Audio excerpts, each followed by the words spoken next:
Okay, so this is the technique I use, filling in this big hole. There was a big hole there, and obviously great big holes in there.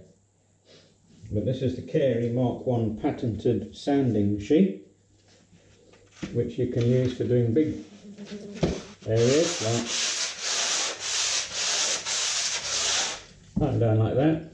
4 sanding blocks glued onto a piece of wood, attached to an old floor cleaning mop thing. And the bit I'm doing at the moment is down here. Don't want to sand that bit because that's where the wood's going to go for the oak sill. Masking tape to protect some of the PVC.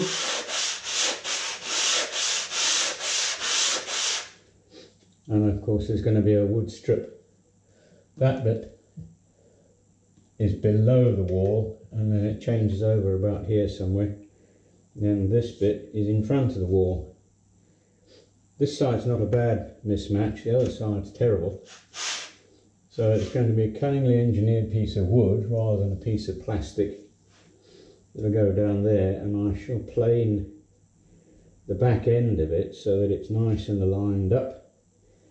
And you can't notice that there's actually a mismatch between here and here. So I've done this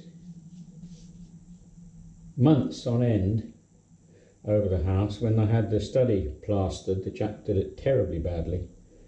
So I invented this to smooth everything off. And it took 3 months of sanding to get things reasonably good. Better than going to the gym.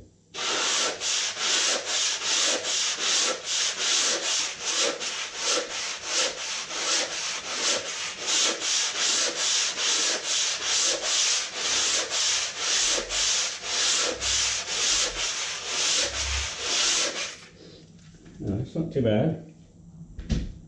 I will now get the filler and have a go just filling in these gaps.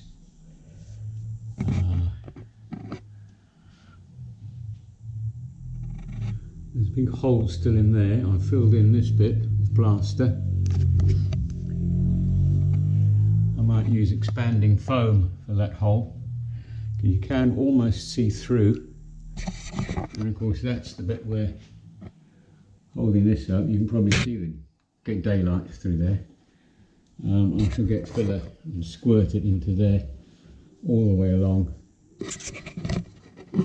Early this morning I put plaster into there and fill that bit up. So you can see here what a massive gap there is.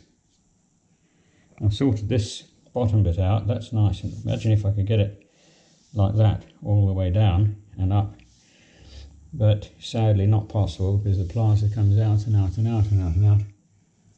I nearly got a hammer and chisel to remove all of this back and replaster, but that is masses of work, and you get plaster dust and everything all over the show, which I don't want to get over Mr. New fireplace and Mr. New TV. So it's going to have another strip of wood down there. Oak on the top has to be done first, then put the strip of wood cut to just rest neatly on it. Paint it before I put it on.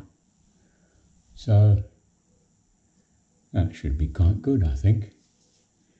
Another couple of weeks work required.